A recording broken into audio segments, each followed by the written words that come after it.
Before we get into the video, let's talk about something important. Freedom of speech in Malaysia. In simple terms, freedom of speech means the right to express our thoughts, opinions, and ideas, whether through speech, writing, or online. Malaysia does allow this freedom, but it comes with certain limits, especially when it involves race, religion, the monarchy, or national security. These limits are meant to keep the peace in a country with many cultures, beliefs, and backgrounds. But sometimes people ask, where's the line between protecting peace and silencing voices? That's where the Sedition Act 1948 comes in. Let's take a closer look. The Sedition Act 1948 was introduced by British colonial rulers to combat communist threats in Malaya. Originally a colonial law, it became part of Malaysia's legal system after independence in 1957. Over the years, the act was amended, not just to preserve national security, but also to protect Bumiputera rights, the monarchy, Islam, and the national language. Ironically, the law was rarely used against communists. Instead, it's often been used against opposition figures, journalists, and activists, raising serious concerns about freedom of speech. Under Section 3, a seditious tendency includes speech or actions that insult the monarchy, promote hatred between races, or question protected matters like religion or special rights. Even if a statement is true, it can still be considered seditious if it causes public unrest. Section 4 outlines the punishment, up to 3 years in prison, a fine up to 5,000 ringgit, or both. A second offense can lead to 5 years in jail. Section 5 gives the government power to ban or stop the circulation of any publication with seditious content. And Section 6 protects enforcement officers from legal action if they're carrying out their duties under the law. Today, the Sedition Act is still in use and remains highly controversial, often viewed as a tool to silence dissent rather than maintain peace. Its impact on freedom of expression continues to be debated in Malaysia. Landmark case * Public Prosecutor v. Uikisaik and Ors Facts. Dr. Uikisaik was charged with an offence under Section 4(1)(b) of the Sedition Act. Dr. Ui was giving a speech at a dinner held by the Democratic Action Party, DAP, where he stated seditious words. He made statements about the recently released Lim Kit Sheng, who had been detained without trial, stating that it is due to the alliance government overreaction. Furthermore, he made statements of the alliance government practicing policies of segregation and favoring one group of ethics. The other defendants, Fan Yu Teng, are charged with publishing them in the Rocket News magazine, and while Kok San and Lee Tek Chi were charged with printing the speech in the Rocket magazine issue, whether the words used by Dr. Uikisaik are considered seditious under the Sedition Act 1948. Ratio decidendi, the court found that the speech, when taken as a whole, went beyond the limits of freedom of expression. It accused the government of being heavily biased toward one racial group, which could create anger and dissatisfaction among Malaysians. It was sure to create bad feelings and racial hatred between the races and touched the sensitive topic of special rights of the Malays.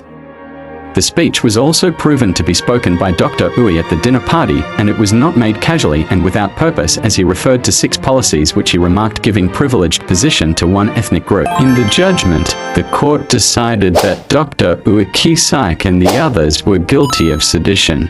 The judge said the speech Dr. Ui gave could cause anger, hatred, or bad feelings between races and create dissatisfaction with the government.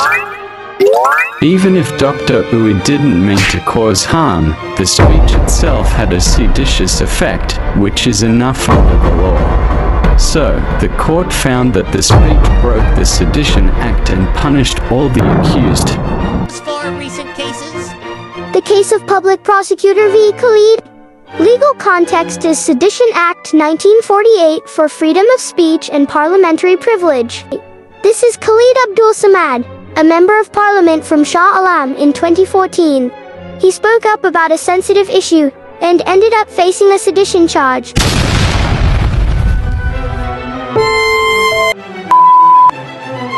the accused, Khalid Abdul Samad, Member of Parliament for Shah Alam, held a press conference on the 17th of June 2014 at the Parliament lobby alongside 3 other parliamentarians.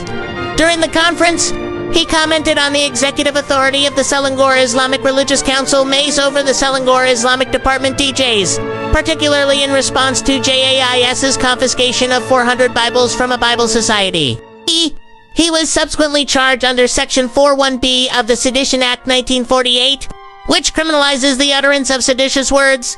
What?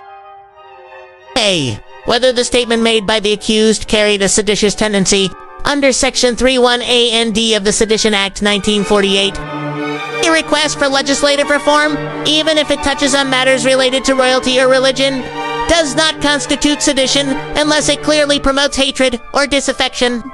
Consent to prosecute under the Sedition Act can validly be granted by a DPP under Section 376(3) CPC. A statement made by a member of Parliament in a press conference held within Parliament grounds, intended as a proposal for law reform, does not constitute a seditious tendency under the Sedition Act 1948 unless there is clear intention to incite hatred, disaffection, or hostility. The judgment for this case was, the court re-emphasized that political freedom of speech, especially by a member of Parliament presenting reform suggestions, is protected unless it crosses evidence incitement under Section 3 of the Sedition Act of causing disaffection is evident. Next, I will be explaining about a recent Malaysian sedition case as shown here.